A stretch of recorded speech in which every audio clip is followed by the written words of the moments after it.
Tonight we have a very special session, and it is really to talk about the projects from last year. I told you about this earlier. There were 11 projects which were crafted on the Friday a year ago or 9 months ago, and all of them didn't really fly. It's okay, because you learn from when things don't fly. The Wright brothers didn't fly on the first go, it took them a while. And so one of the things we wanted to do tonight is with you and with these individuals together up here, the members, to share a little bit about what they did, what they worked on, how it happened. The wind is really amazing out there. And if you haven't noticed, we have some water as well. How it happened. They all had different models of execution and what they learned from it. And it's really for us to think about tomorrow and Friday. How can we do it? It being action. Moving away from talk to do. So it's important for us to remember that any process, all the ideas, some of which flourish, others do not. They follow these different pathways. So we're going to start right on my left, you are right, with two individuals who helped us think about our manifesto. So I'm going to turn it over to Cynthia and Daniella for them to share what happened, what they've learned, and what's going to happen next. So here's one mic, one or two. So the last conference was really interesting, but it also raised a lot of questions. And one of them was, who are we exactly as a community? And so we felt the need to kind of answer that question without answering it too much. Like, we wanted to find out what binds us together. And so we wanted to write a piece that kind of projects us into the future in a visionary way, and we thought that we should write a manifesto, because that's what manifestos actually can do. It's kind of an open thing, but it also is kind of clear. So it's like an intention, creating an intention. And so, we started out writing this, and we started out doing this on a Miro board, and like 15 people, or roughly 15 people, kind of met online, but then also met at the Vitra campus, and we had like a 2 days workshop there where we tried to kind of collectively come up with a piece of literature, if you will, to say why we feel this sense of urgency to act, and to be clear about this shared sense of urgency and what it means for us. So we found that this was not an easy process. And like any kind of co-creation and innovation, it was messy. But it was a lot of fun as well. And what we went around and around about was, this is actually a very crowded space. So how many of you are involved in at least one other multi-stakeholder conversation or community? 3 or more? 5 or more? Okay, clearly this is a crowded space. So one of the key things was to understand, why do we need this community? Who would miss us if we were gone? What kind of value does this bring that no other community brings? And so we thought about what's different about this gathering. And one of the things that is different is the true diversity of this group in terms of not just geography, gender, ethnicity, etc., but really diversity of thought. So compared to some of the others, this has a broader age range. It has people from radically different backgrounds with different ways of approaching problems, and therefore different ways of finding solutions. So that makes it very, very different. And then we also saw that it wasn't drawing from, a single slice of society. It wasn't all CIOs, or it wasn't all CHROs or CEOs. It was people from all different backgrounds. And so we distilled that, when we brought these 15 or so people together, into a key set of differentiators. And the things that we really landed on were that we facilitate regenerative futures, and there was the debate today about what exactly that means. We also bring together innovative thinkers, but in a curated way. This is something that is by invitation only, that is driven by that application process. It's not everybody off the street can just pay a fee and join. It also provides an environment of radical collaboration. The idea is nothing can be done in isolation, and so this is your opportunity to bring those projects or those nascent ideas and bounce them off of other people who can bring something different to the table. And then lastly, it's also not about having a really heavy, rigid machine. This is something that is light and flexible, and it will evolve. So those were the differentiators. And then we thought, well, what are we going to do? What's the how? Because you can't have just a manifesto without at least an indication of how. So we put together basic buckets of activities. And keep in mind that these are not a recipe. These are buckets. So the buckets we had were anchoring on this key event in Lux, but this is not the only event. We have interaction that goes throughout the year, that's in different types, hybrid and in-person, maybe purely online. We have connection through possibly a marketplace, but we need to define what that is. We have collective learning, which gives us the opportunity to share what we learned from these forays. It's not, again, in isolation. And then lastly, we've got enriching activities, where you could just come and learn, because one of the beauties of this conversation is that you get to meet people you would never meet in your ordinary life and have different conversations. And from that, you come away with a different kind of enrichment. So this is a first foray into this. This is not a finished product. So back to Daniella to tell you what happens next. And because you weren't here, some of you weren't here last time, it might be really important to have your feedback on what we came up with already. So behind us you can see some of the key takeaways, and you will find this manifesto draft. It's a draft, we have to emphasize it that it's a draft. You will find it on page 8 in your book. So if you have other things you really want to contribute to this manifesto, you can kind of put some post-it on this cardboard we see here, so you can kind of contribute to the manifesto as well. And now you have seen our faces, so you can also talk to us. Please do contribute. Ooh, thank you. Thank you so much.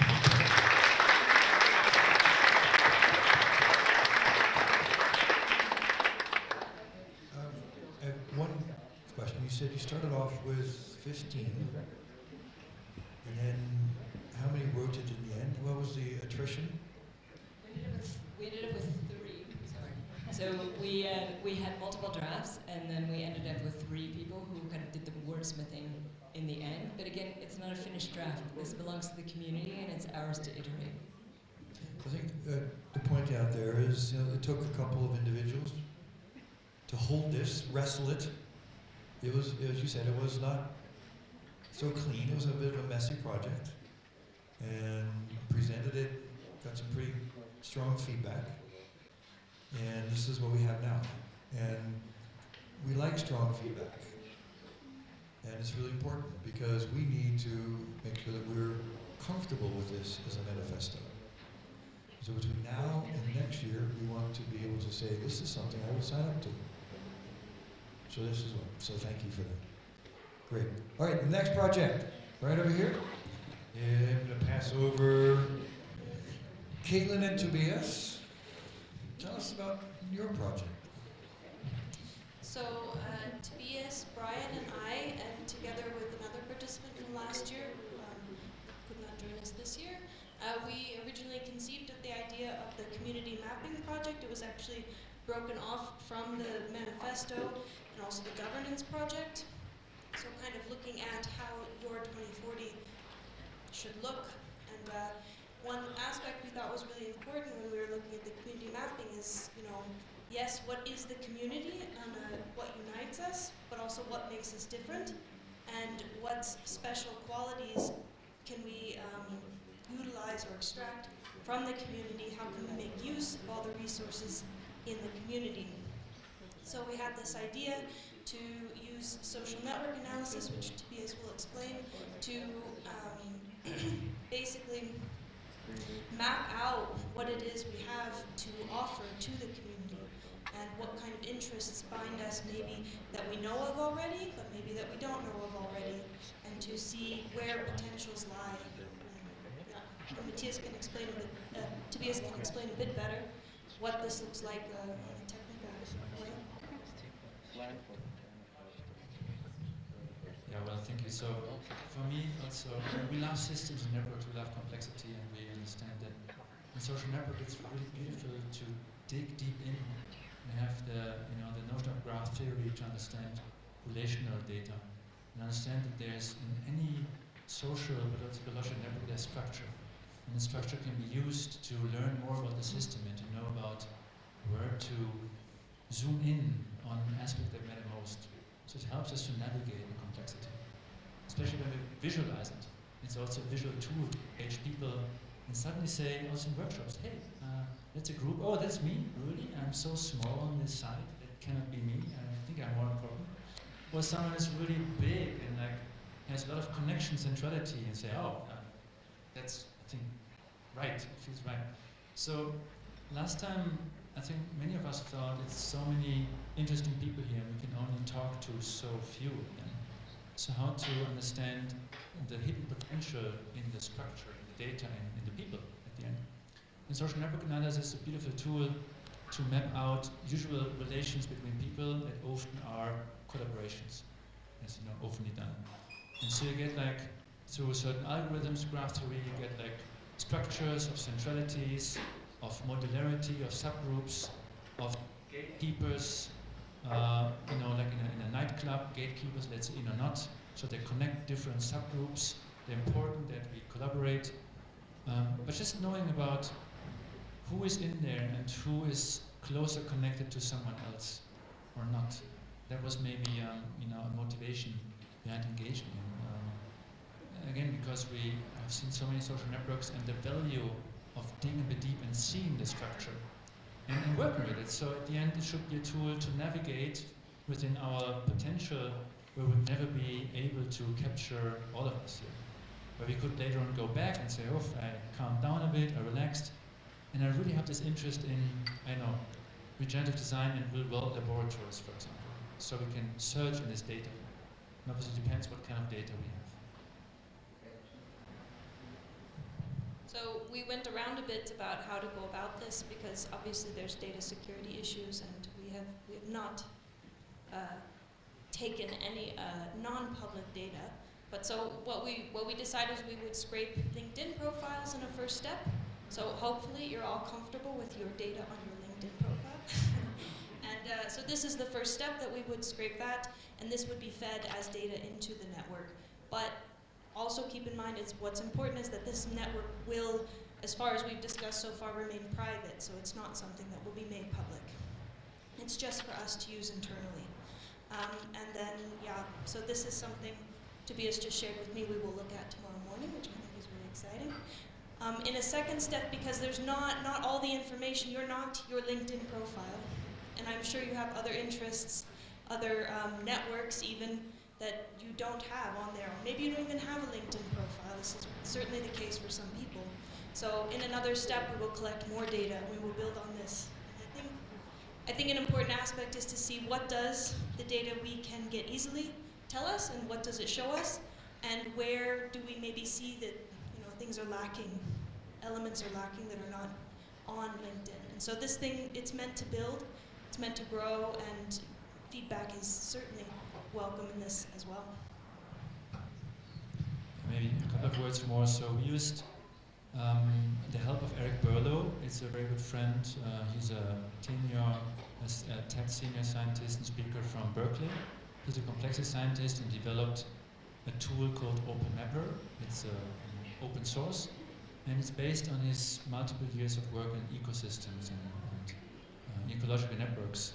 And he has a TED talk, the first one, simplifying complexity, simplicity on the other side of complexity. It's a 3-minute thing. It's really amazing how he learns from ecosystem research and somehow transport this in general networks. And so we're using the network visualizer, Open Mapper. It's accessible to us. It's an interactive tool. You can browse the data. You can zoom in, zoom out. And the data, what you said, it's based on LinkedIn profiles. And the relations, so the connections between you and me, is based on if we share common keywords on our LinkedIn profile. So if we have an studies in university, or maybe we like work in climate change, for example, or ETH or whatever, different interests. So that builds relationality, and the algorithms then define or identify structure. So I think there are 5 or 6 topical clusters that was identified from that data.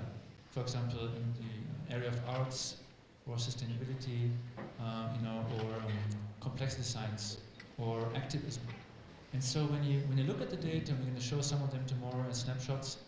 You can just get a feeling of the diverse and richness, but you can also zoom in and say, okay, I want to click on this one, and I'm curious who's that and who is he or she connected with. And you identify a lot of hidden potential in the data that you can use to make even more use of this network outside and after this event. It's fantastic. Thank you both very, very, very much. Just give me a hand. Then you get. So, a couple of things. It took a while to get permission. We made a decision to try to get permission from everybody, and that didn't seem to work so well. So we decided to go after public information. And I think all of us today know the availability, only because it took a while to get permission. I was like, how do you write it, and what do we exactly ask for, etc. So we decided to just go after publicly available data. The websites that you are on, and the LinkedIn profiles. So when you get the opportunity to take a look at this, if you have things to add, you're very welcome to. If you would like to be removed from it, then you might want to delete your LinkedIn profile and your websites that you have already gone on to that have scraped with cookies. So this is it. And it really came out of also another thing that someone said last year, as someone said today, there's so much talent in the room, we could almost do anything. One group wanted to turn this into a consultancy. He said, no. Right, but there's so much talent here, you could. No. But this is the whole idea of we don't know who we are until we know who we are. So this is what that's really fantastic. So thank you for pushing that. Okay. So thank you. And we're going to move over to the next one. The next one was a project which I had no idea, we didn't even know happened. I mean, seriously, like almost 6 months later, we heard about it. Yes, that's correct, yeah. And what are the projects which came out of this, which you didn't tell anybody about until we found out? Well, we from Graubünden Kantonalbank, we are really keen on finding services and solutions, in particular for small and micro companies. So, during the last year happening, we came in touch with Scott Pointman, who is unfortunately not here this time, couldn't come. And he developed a tool, it's called Net Zero Carbon Emission, which is quite easily to fill in, and so kind of a way to have a tool in place for small and micro companies, because small and micro companies don't have the resources, be it human or financial, to really take care of sustainability. But nevertheless, they also are going with view to the future. They're going to force also to have sustainability on their strategy. So we were in talk with him after the event here, and then we realized that this tool might be a good opportunity to find out whether it works or not. So now we are currently in process of finding 3 to 5 small micro companies, and we will start a pilot project in September this year, where we will see whether this tool will be the way for these kind of companies to get a view on carbon footprint, and with also a respective report. And during this session, or this time, I also was in contact with the University of Applied Finance in Chur, because they start a master class in September this year with regard to sustainable business development. So we are partnering there, but not on a financial basis. We are partnering there on a content basis. And during this discussion, we realized that the University of Applied Finance is starting a project with InnoSwiss with regard to ESG for small and mid-cap companies. And as you know, the exchange listed companies, they are viewed by, let's say, MSCI or Standard & Poor's, but there's nothing in place for small and mid-sized companies. So therefore, yeah, we were discussing and then realized that probably the tool of Scott may be a starting point also in this regard. And now we are partnering up, so we will hand in the project in the next couple of weeks. And in addition to this, also the Vice Arena here will be partner of this project. So out of the happening we had last year, 2 projects are now in the process of going on. That's really great. And you also, if there's folks here who potentially could contribute to the class, Yeah. then please make sure you're talking to you, because I know you're saying you're still looking at content, still thinking about how to design it, etc. with the school, right? So that was Correct. Yeah. So if anyone here, again, has the network of networks, has some ideas, or has some classes which might be happening in other parts of the world, it's a great opportunity to connect with you on that one. Yeah, it looks like that the class will start with about 15 participants. Yeah. And as you can imagine, they're also looking for thesis work to be done. And if there are any ideas in place, please reach out. I'm more than happy to take it up. Sort of case studies or things for them to work on. Excellent. So that's like free work for these. So you get some free work done. So the other thing with the Scott tool, that's really fantastic. Easy to fill in. This idea of having small, medium-sized companies who, as you said, have a hard time getting their head around what can they do. Exactly. Yeah. Right? And so I thought it was really fantastic as a bank, which is unexpected to me, since they're saying, we're going to help you figure out your carbon impact. And I think that's really cool. So I'm really glad you're doing that. Thank you. Yeah, so thank you. Let's give them a hand. That's right.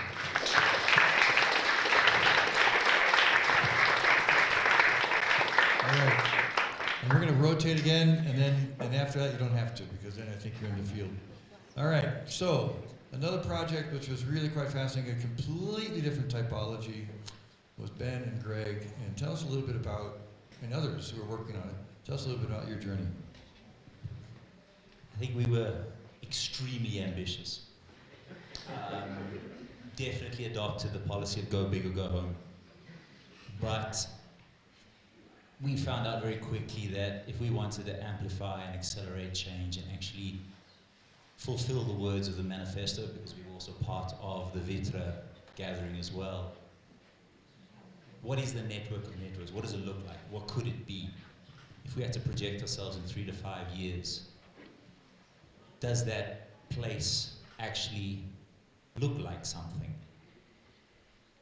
So what we put on the table was an incredibly scary idea of what happens if we digitally captured this entire mountain and the galaxy and put it on a website and called it the metaverse of Lux, where everybody that is here is present, can participate 365 days of the year, 24/7. We're all volunteers. Some of us can give an hour, some of us can give a day, some of us can only give, I don't know, 10 hours in a month. Who knows? But every hour counts. So we were thinking, how can we continue this fire, this ball of passion and energy driving through this community? And actually a prime example is the fact that Greg cannot actually be here. And I'm speaking for both of us.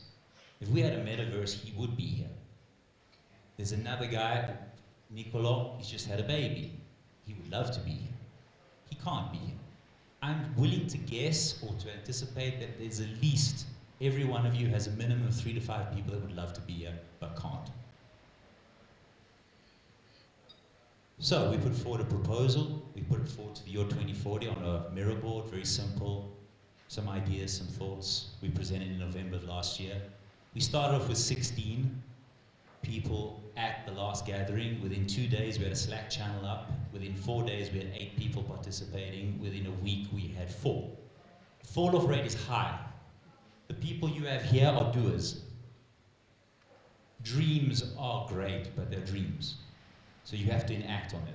I know that it's hard work, but you got to be perseverant and you got to persist.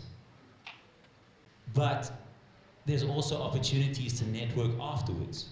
We don't want to be speed dating. I know 3.5 days is not a speed date, but we're not going to see everybody in that time. We also believe there's a necessity for transparency. We should know what we're working on. We should know and feel comfortable coming towards society, popping questions, asking, guys, I got this problem, anyone can help me out?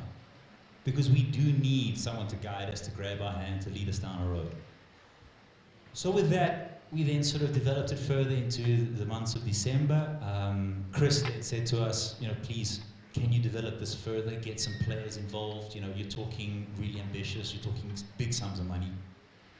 So we opened up our network. We have had discussions with Microsoft. We've had discussions with Epic Games. We've had discussions with Bentley. You would imagine that naturally both our backgrounds are architects. So we're builders of spaces and places. So technology for us is integral in our workflow. I'm more a creator. Greg is more a technologist. Some of you know him well. He's a leader in his field. He has really dedicated an incredible amount of time and knowledge. We have some very, very interested parties. We presented to the Vice Arena Group in February. We are still in ongoing negotiations with the Vice Arena Group. One project has potentially come 3, and now we're actually in a phase of actually deciding which one is beneficial.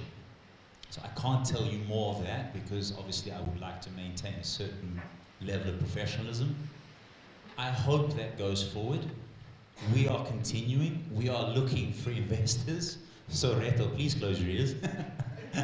But we believe that there's an opportunity here with the release of gaming technology, gaming engines, especially Unreal Engine, where we can do real-time renderings. We can onboard people very quickly just with a mobile phone. People can be connected. People can download their information. People can do whiteboarding. We actually had an opportunity to take Chris to Microsoft to play with HoloLens, augmented reality devices, virtual reality. There's a few people in the crowd here that we've been working with, that we've invited to this event. They are here to also evaluate and see what this community is about. They've given me incredible feedback. And we firmly believe that this fire needs to keep burning. And we think that this is the one way we can utilize 21st century technology to connect this community and to continue growing, because we all need to go out and influence each other. And that means going like with Omar, he can connect in Africa using this platform. But he doesn't need to be here to do it. Neither of us need to be here. Each one of us has our sphere of influence. Thank you very much, Ben. What do you think? Interesting? Yeah? I think so. A couple of things. He underrepresented their enthusiasm. I'm not kidding. Last year we ended, I believe, on Thursday, and Friday morning at breakfast, Greg and Ben attacked me in the Signina Hotel with a plan. Literally, the morning after. You had a vision for how this community could interact on an ongoing way. It's extremely compelling. And it's still compelling. And so those of you who might be interested in this, especially with this idea of this collectively connect in a metaverse of some kind, whatever it is digital world, speak with Ben. I would just like to say, I really hate the metaverse word. Yeah, we me used too. it before. Mark Zuckerberg, he actually took it from us. Stole it. But it was very inspiring about 2 hours ago to be downstairs in the galaxy to watch the ideas that have been put up on the boards this year, 9 months later, and a lot of the same things are coming out. People want community. Yeah. people want to use games, where people want to be connected, people want to interact, people are volunteering and willing. So let's do it. Thank you, Ben. Fantastic. Really, give him another hand. It was really great. And let's go ahead and move. You guys just two of you swap. There you go. All right. The last project came out of a group that was focused on circularity. And it was a group of individuals who didn't know each other before that happened. And then it ended up with the world's first insect cutlery. So tell us a little bit more about this. What happened? Yeah, so basically during the last day we got together trying to build systems. This is also something that's quite important to me, that we do not think of products, but we actually start thinking of systems which can have multiple products. And ours actually has like 5 or 6 products. And we were outlining the issue of food waste that there is. So we can prevent a certain extent, but there always will be a small portion. And then we said, well, you know, the food waste is still a high value resource. We can use that and feed it to insects. And then from insects we get the protein, we get the frass, which is a high quality fertilizer, but we also get chitin. And then there was Bert, and he was like, oh, chitin, we can do something with the chitin. We can start and do the cutlery where we can eat the food that you produce. And so by doing that, we were actually able to create a complete circle connecting all the different elements and actually coming a lot closer to what nature actually is. There is no trash, there is no waste. It is always an ingredient for something new. And I was amazed, to be honest. I did not have this idea coming here last year that we would actually be able to close all the circles, and that's what we did. Which is really amazing. And what was kind of fascinating, so we had in a panel last year 2 entrepreneurs from the École Hôtelière de Lausanne, Kitra, who look at food waste, so you know what food's going into the kitchen, so you can identify that. Then we had you talking about your product as an entrepreneur. Then we had Beat talking about his product as bioplastics. And then Luca Scherer happened to be in the office, in the audience, who is a designer. And afterwards, you just sat down together and created. Now, there's a couple of hiccups with that also, which is quite interesting, saying that legally you can't use the food for your insects. Exactly. Yeah, I mean, I was actually looking into that, and we were deciding, well, where do we start? And at the moment, by law in the EU as well as Switzerland, we're not able to use the food waste yet to feed insects. We're working on this on the EU level, and I was actually pushed by last year's meeting. I was always going in to, we have an organization called IPIF sitting in Brussels, where we have 4 people working on pushing the frontier for the insect sector. And they were like, oh, suddenly somebody's coming from the food sector as well. We thought it's only for the feed. And I was like, no. If we want to think it through properly, then it makes sense to take those valuable nutrients and turn them directly into human food again. But at the moment, that's not possible. So that's why we decided to take out the possibility that we already have. So I actually went back and asked the insect farmer to try to extract the chitin that we have. So we were able to develop a way of getting the chitin, the excess chitin that we have from the insect production.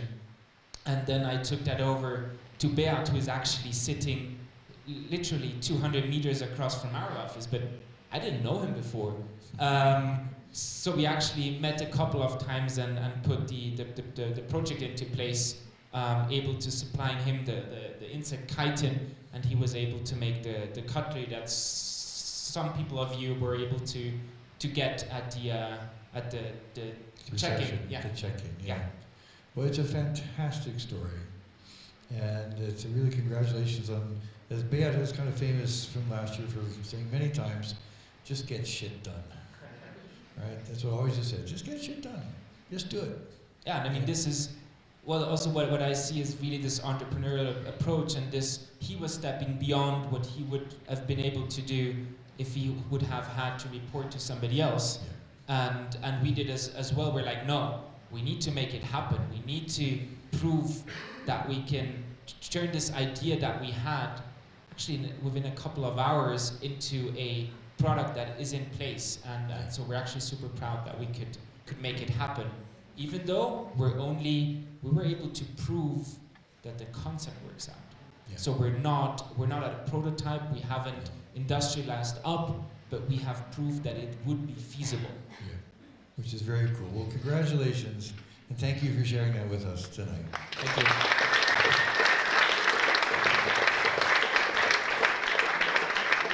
So, to you, does anyone have questions of any of these folks up front here right now?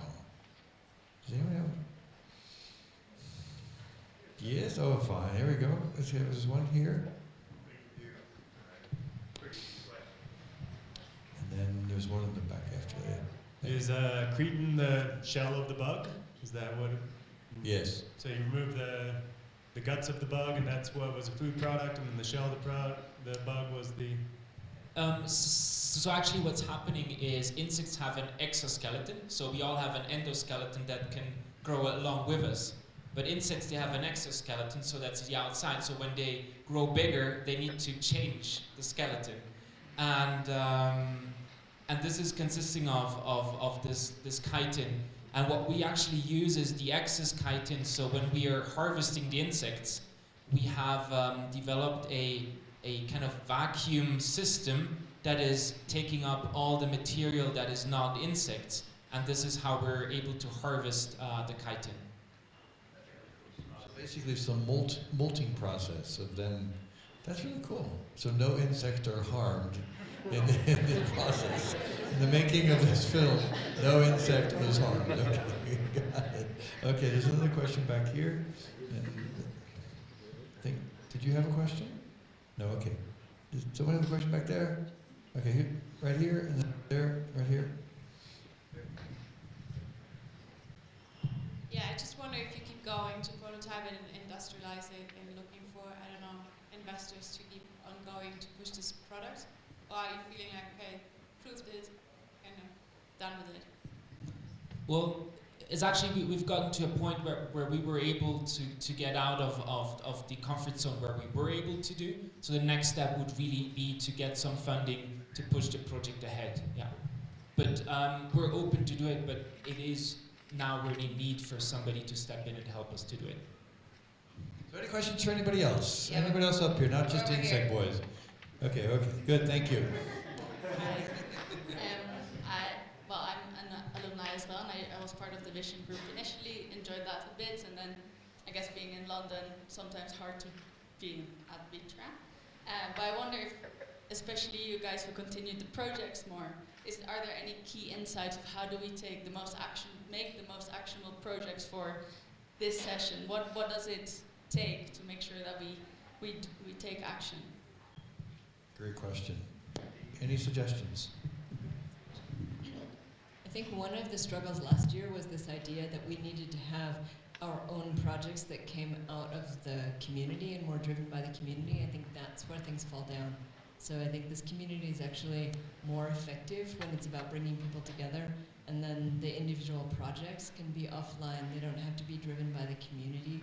So then let's not try to shoehorn things into the structure of the community, but rather be the platform where other connections can be made that flourish elsewhere.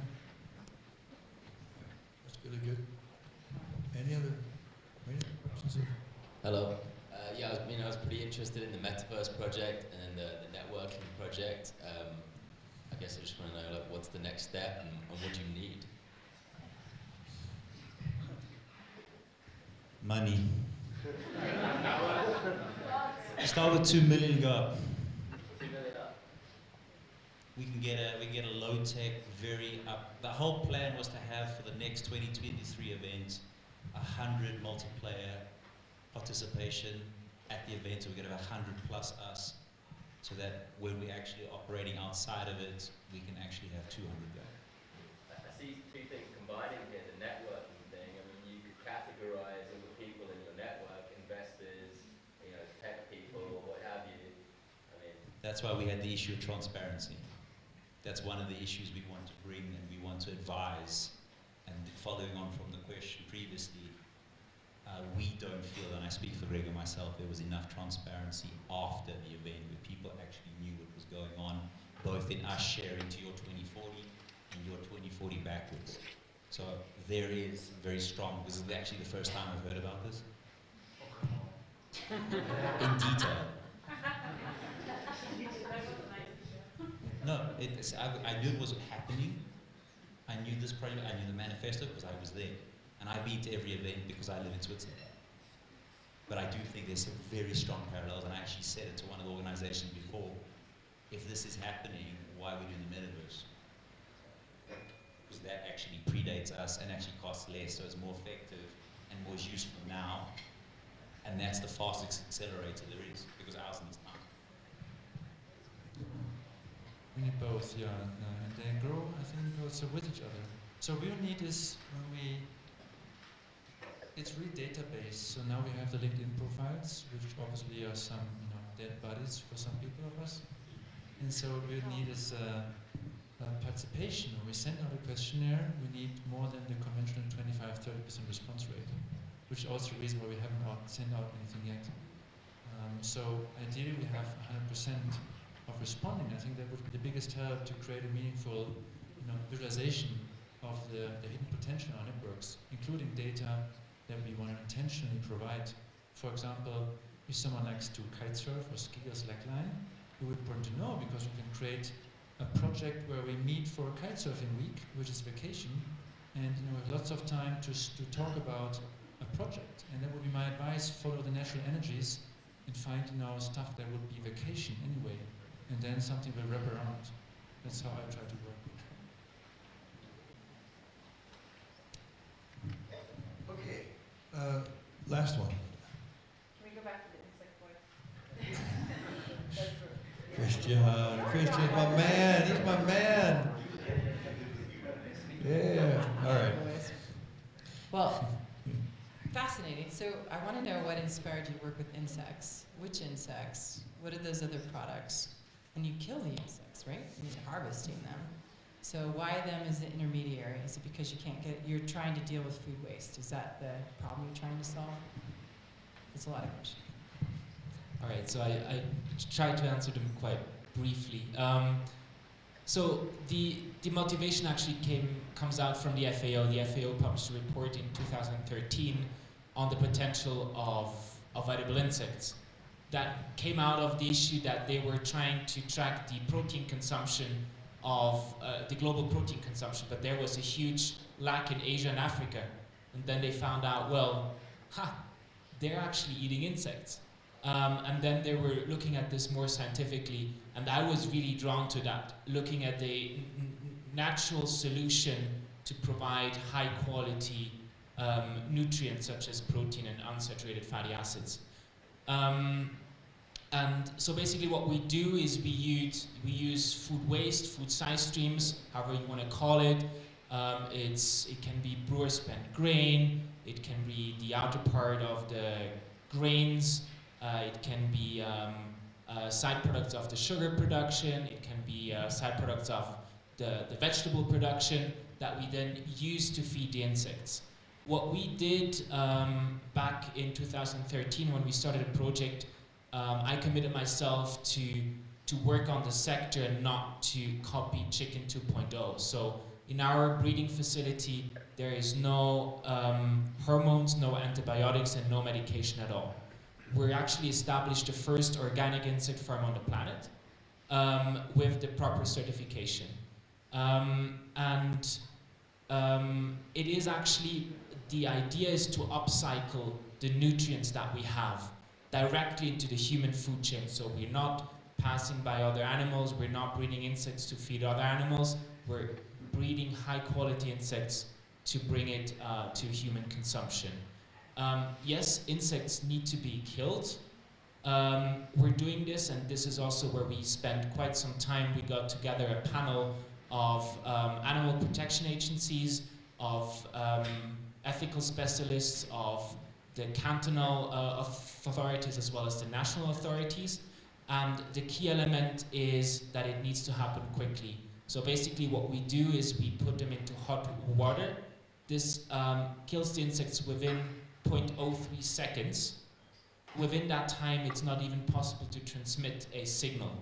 And looking with all those stakeholders that have expertise, and my co-founder of the insect farming operation is a veterinarian, so he has been practicing for quite a few years, so he also brings in a lot of expertise. So this is how we settled on this process, and actually it's being copied in all other European countries as it's being the best practice to do it. And what we mainly do with the insects is we make high quality food products such as the insect burgers. Some people had the possibility to taste yesterday. Apparently they were not enough. We make the protein bars that were also available during the check-in. And what we also do is we do snacks like these, and we are just making tasty food products. And what we're also trying to do, and actually succeeding now, all the side streams that are coming out, such as the chitin, we can make cutlery, we can use it for plant protection, the insect frass that we use as a fertilizer for plants. So it's a system, and we're using all the elements that are coming out to a good cause that is either helping animals, humans, or plants. Great, thank you. Thank you, seriously, thank you very much. Oh, which insects? Apologies. So we're breeding the mealworm here in Switzerland, and then we're working with other partners that are breeding crickets and grasshoppers for us. Everything is based in the EU. Everything, I stop by every farm at least once per year to check whether they are operating according to what we ask them to do. Okay, Christian, thank you so much. Great.